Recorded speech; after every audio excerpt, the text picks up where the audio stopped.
میں ایک پاکستانی جاسوس 70 کی دہائی میں اپنے مشن کو مکمل کرنے کے لیے بھارت پہنچ چکا ہوں۔ کہانی کو مزید سننے کے لیے ہمارے چینل کو سبسکرائب کیجیے، بیل آئیکن پر کلک کیجیے تاکہ ہماری آنے والی تمام ویڈیوز آپ کو بر وقت ملتی رہیں۔ اب چلتے ہیں کہانی کی طرف۔ اس نے لودھی ہوٹل میں میرا کمرہ نمبر پوچھا اور ذہن نشین کرنے کے لیے دوبارہ نام بھی پوچھا، اور ناچتے ہوئے میرے سینے جن قارئین کو ایسی اونچی سوسائٹی میں جانے کا موقع نہ ملا ہو، انہوں نے سنا تو ضرور ہوگا کہ برِ صغیر سے رخصت ہوتے ہوئے انگریز اپنی لعنتی زندگی کی روایات یہاں چھوڑ گئے، اور اس اونچی سوسائٹی کے لوگ مغرب کی نقل میں اتنا آگے بڑھ گئے کہ مغرب کو بھی پیچھے چھوڑ دیا، یہاں تک کہ مغربی معاشرہ بھی ان کی بے حیائی سے شرمانے لگا۔ بھارت میں تو اب آدھی شہری آبادی سکرٹ اور جینز پہنتی ہے، یہ مڈل کلاس لوگ ہیں، جبکہ اپر کلاس تو مغرب نوازی میں حدوں کو بھی پار کر چکا ہے۔ بھارتی فلموں کے ویڈیو کیسٹ میری بات کی گواہی دیں گے کہ جو عریانیت مغربی فلموں میں نہیں دیکھ پاتے وہ ہمیں بھارتی فلموں میں ملتی ہیں۔ ناچ ختم ہوا اور میں آشا کو اس کے ٹیبل پر چھوڑ کر اپنے ٹیبل پر آ گیا۔ میری پیڈ فرینڈ اس دوران بیئر اور وسکی کے نشے میں مدہوش ہو چکی تھی۔ میں خود بھی اس ماحول سے اب نکلنا چاہتا تھا۔ اشوکا اور اکبر جیسے 5 اسٹار ہوٹلوں میں عام دنوں میں صرف 200 روپے میں کوئی جوڑا اپنی شام گزارنے کا سوچ بھی نہیں سکتا تھا۔ تفریحی پروگرام اور کم ٹکٹ کی وجہ سے نچلی کلاس کے شور و گل مچانے والے لوگ وہاں طوفان بدتمیزی برپا کیے ہوئے تھے، اور یہ شور و غوطہ میرے لیے ناقابل برداشت تھا۔ میں نے بل ادا کیا اور پیڈ فرینڈ کو لابی میں کوئی اور شکار ڈھونڈنے کے لیے چھوڑ کر اپنے ہوٹل واپس چلا آیا۔ اگلے روز صبح 11 بجے میرے فون کی گھنٹی بجی۔ میں حیران تھا کہ مجھے فون کرنے والا کون ہو سکتا ہے۔ میں نے فون اٹھایا تو آشا تھی۔ اس کی آواز سے معلوم ہوتا تھا کہ ابھی تک اس کا نشہ نہیں اترا۔ رسمی کلمات کے تبادلے کے بعد اس نے کہا، میں تم سے ملنے تمہارے ہوٹل آ رہی ہوں اور لنچ تمہارے ساتھ ہی کروں گی۔ میں نے اسے لابی میں ملنے کا کہا اور تیار ہو کر لابی میں آ بیٹھا۔ تھوڑی ہی دیر بعد وہ بھی پہنچ گئی اور ہم کافی شاپ کے ایک کونے میں جا کر بیٹھ گئے۔ میں نے اس سے پوچھا کہ رات بھی تمہارا شوہر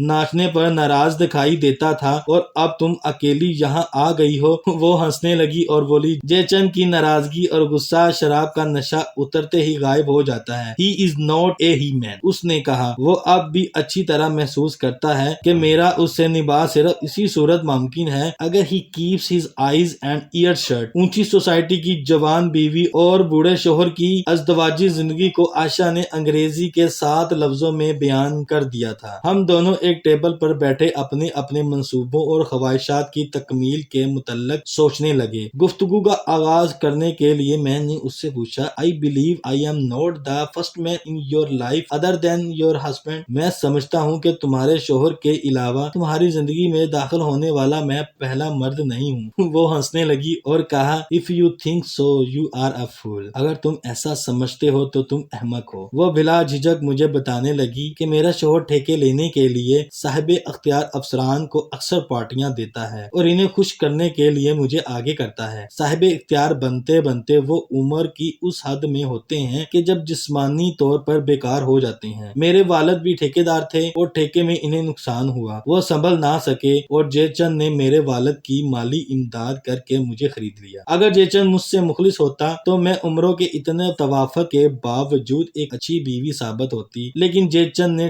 ٹھیکوں کے حصول کے لیے مجھے بیچنا شروع کر دیا۔ اب ہم دونوں میں ایک سمجھوتا سا ہو گیا ہے، میں اس کی دی ہوئی پارٹیوں میں اس کے لیے ٹھیکے حاصل کرنے کی کوشش کرتی ہوں اور وہ میری ذاتی ایکٹیویٹیز کے متعلق کچھ نہیں پوچھتا۔ شراب کے نشے میں اگر اسے کبھی کبھار غصہ آ بھی جاتا ہے تو میں اسی کمزوریاں اس کے سامنے لے آتی ہوں اور وہ خاموش ہو جاتا ہے۔ کافی دیر باتیں کرنے کے بعد جب میں نے اسے لنچ کے لیے ڈائننگ ہال چلنے کا کہا تو اس نے کہا، کافی شاپ میں سنیکس سے ہی میرا پیٹ بھر چکا ہے۔ وہ بار بار مجھے کہہ رہی تھی کہ اپنے کمرے میں چلو، اور میں ہر بار اس کا دھیان کسی اور طرف پلٹ دیتا تھا۔ قارئین کی خدمت میں عرض ہے کہ میں کوئی متقی یا فرشتہ نہیں، ایک حسین اور جوان عورت کی ایسی کھلی دعوت کو ٹھکرانا بہت مشکل تھا، لیکن میں عورت کی فطرت سے بخوبی واقف تھا۔ جب تک اس کماش کی عورت کی خواہش پوری ہوتی، وہ تسکین خواہشات کے لیے نہ صرف تڑپتی رہتی ہے بلکہ اپنے مقصد کے حصول کے لیے خطرناک حد تک آگے جا سکتی ہے۔ ایک بار خواہش پوری ہو جائے تو وہ اس شخص کو اپنے فتح شدہ مردوں کی فہرست میں شامل کر کے کسی نئے ایڈونچر کی تلاش شروع کر دیتی ہے۔ عائشہ نے اپنی زندگی کے جو پہلو مجھے بتائے تھے ان کے مطابق وہ میرے بڑے کام آ سکتی تھی۔ بالآخر میں نے اسے کہا کہ میں ریسیپشن پر جا کر بتا دوں کہ شام تک نہ تو کوئی ملنے والا مجھے ڈسٹرب کرے اور نہ ہی کوئی فون کال مجھے ٹرانسفر کی جائے۔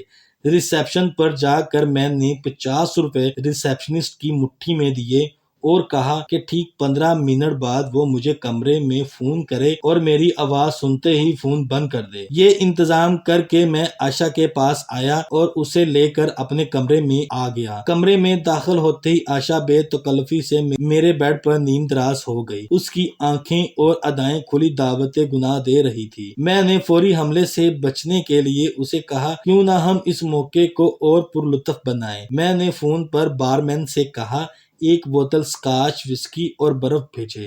یہ فون کر کے میں نے پلٹ کر دیکھا عائشہ اپنی ساڑی سے خود کو آزاد کر چکی تھی۔ میں نے اسے اشارے سے بتایا کہ میں باتھ روم جا رہا ہوں۔ ابھی میں باتھ روم سے نکلا بھی نہیں تھا کہ فون کی گھنٹی بجی۔ فون عائشہ نے اٹھایا اور ریسیور میز پر رکھ دیا۔ اس دوران باتھ روم سے میں باہر آ چکا تھا۔ اس نے مجھے بتایا میرا فون ہے۔ دوسری طرف ریسیپشنسٹ تھا۔ میری آواز سن کر اس نے فون بند کر دیا۔ ادھر میں فون پر یک طرفہ بات شروع کر دی۔ رمیش صاحب آپ نے آنے کی زحمت کیوں کی؟ مجھے فون کر دیا ہوتا میں فوراً حاضر ہو جاتا۔ اچھا تو کیا آپ کے پارٹنر بھی ساتھ آئے ہیں؟ آپ براہ کرم لابی میں بیٹھے، میں حاضر ہوتا ہوں۔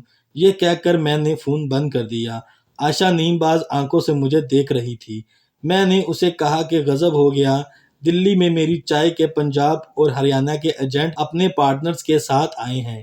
میں نے ریسیپشنسٹ کو کوسا کہ میری ہدایات کے برعکس اس نے انہیں کیوں بتا دیا کہ میں کمرے میں ہوں۔ اب مجھے ان سے ملنے ان کے ہمراہ ان کے دفتر جانا پڑے گا۔ عائشہ کچھ مایوسی ہو گئی۔ میں نے اسے کہا کہ آج تو رنگ جمنے سے پہلے ہی بھنگ پڑ گئی، لیکن آئندہ آنے والے دنوں میں آج کی کوفت کی پوری طرح تلافی کریں گے۔ عائشہ نے ساڑی پہنی، میک اپ درست کیا۔ میں نے اسے کہا کہ اگر وہ مجھے اپنا فون نمبر دے دے تو میں فون پر نئے پروگرام سے آگاہ کر دوں گا۔ عائشہ نے خاموشی سے میز پر پڑے پیڈ پر نمبر لکھا اور اچانک مجھ سے لپٹ کر کہنے لگی Vinod I promise I will win you. اس نے دوبارہ اپنا میک اپ ٹھیک کیا اور ہم اکٹھے کمرے سے نکل کر لفٹ میں نیچے آ گئے۔ میں اسے چھوڑنے کے لیے باہر تک آیا۔ پارکنگ میں وہ ایک غیر ملکی گاڑی میں بیٹھی اور تیز رفتاری سے ڈرائیو کر کے چلی گئی۔ میں واپس کمرے میں آیا۔ عائشہ کے آنے کے بعد کے حالات نے مجھے اب نارمل کر دیا تھا۔ میں بستر پر دراز ہو گیا۔ عائشہ نے میرا پسندیدہ پرفیوم چینل 17 لگایا ہوا اور اس کی خوشبو سے بستر مہک رہا تھا۔ میرا جسم ٹوٹنے لگا اور میں خود کو سنبھالنے کی کوشش کرتے کرتے سو گیا۔